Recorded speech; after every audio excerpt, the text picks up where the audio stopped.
معیز کے حلق کے بل چلاتا ہوا درد سے دوہرا ہو گیا۔ اس کے دونوں ہاتھ اپنے پیٹ پر تھے۔ اس کے سامنے کھڑے 12 سالہ لڑکے نے اپنی پھٹی ہوئی ٹی شرٹ کی آستینے سے اپنی ناک سے بہتا خون صاف کیا اور ہاتھ میں پکڑے ہوئے ٹینس ریکٹ کو ایک بار پھر پوری قوت سے معیز کی ٹانگ پر دے مارا۔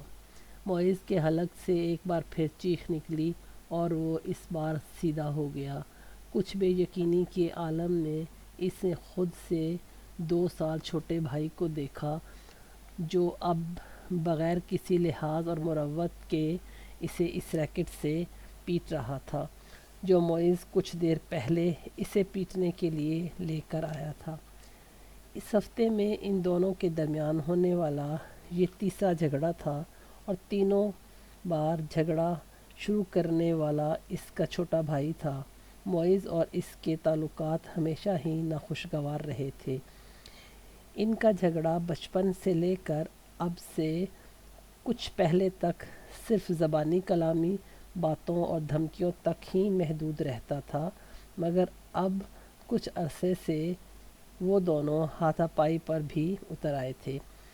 آج بھی یہی ہوا تھا۔ وہ دونوں اسکول سے اکٹھے واپس آئے تھے اور گاڑی سے اترتے ہوئے اس کے چھوٹے بھائی نے بڑی درستگی سے پیچھے ڈگی سے اس وقت اپنا بیگ کھینچ کر نکالا جب معیز اپنا بیگ نکال رہا تھا۔ بیگ کھینچتے ہوئے معیز کے ہاتھ کو بری طرح رگڑ آئی۔ معیز بری طرح تلملایا۔ تم اندھے ہو چکے ہو؟ وہ اطمینان سے اپنا بیگ اٹھائے بے نیازی سے اندر جا رہا تھا۔ معیز کے چلانے پر اس نے پلٹ کر اس کو دیکھا اور لاؤنج کا دروازہ کھول کر اندر چلا گیا۔ معیز کے تن بدن میں جیسے آگ لگ گئی ہو۔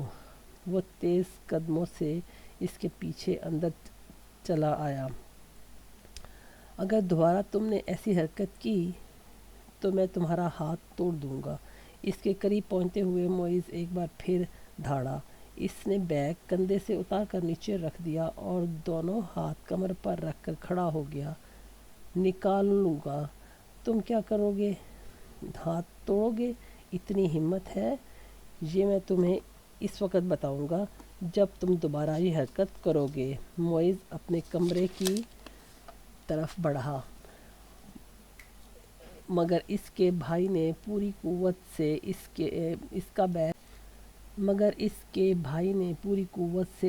کا بیگ کھینچتے ہوئے اسے رکنے پر مجبور کر دیا۔ نہیں، تم ابھی بتاؤ۔ اس نے معیز کا بیگ اٹھا کر دور پھینک دیا۔ معیز کا چہرہ سرخ ہو گیا۔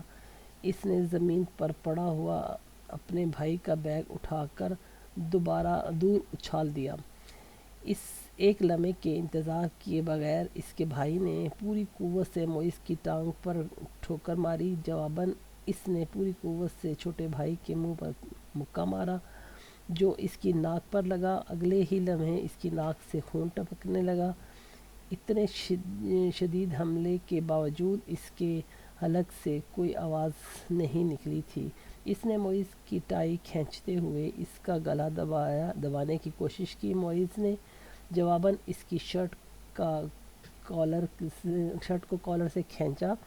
اسے شرٹ کے پھٹنے کی آواز آئی۔ اس نے پوری قوت سے اپنے چھوٹے بھائی کے پیٹ میں مکہ مارا۔ اس کے بھائی کے ہاتھ سے اس کی ٹائی نکل گئی۔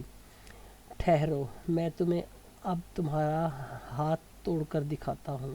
معیز نے اسے گالیاں دیتے ہوئے لاؤنج کے ایک کونے میں پڑے ہوئے ایک ریکٹ کو اٹھایا اور اپنے چھوٹے بھائی کو مارنے کی کوشش کی، مگر اگلے ہی لمحے ریکٹ اس کے بھائی کے ہاتھ میں تھا۔ اس نے پوری قوت سے گھما کر اتنی برق رفتاری کے ساتھ اس ریکٹ کو معیز کے پیٹ میں مارا کہ وہ سنبھلا یا خود کو بچا بھی نہیں سکا۔ اس کے یکے بعد دیگرے اس نے کمر اور ٹانگ پر ریکٹ برسا دیے۔ اندر سے ان دونوں کا بڑا بھائی اندر سے ان دونوں کا بڑا بھائی اشتعال کے عالم میں باہر لاؤنج میں آ گیا۔ کیا تکلیف ہے تم دونوں کو؟ گھر میں آتے ہی ہنگامہ شروع کر دیتے ہو۔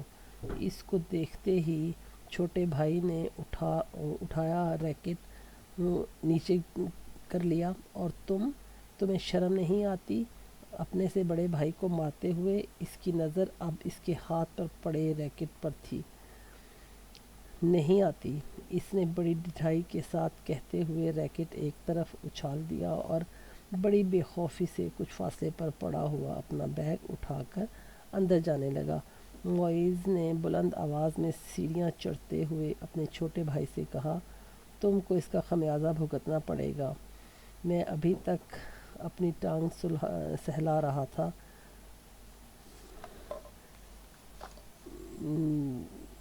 ہاں کیوں نہیں؟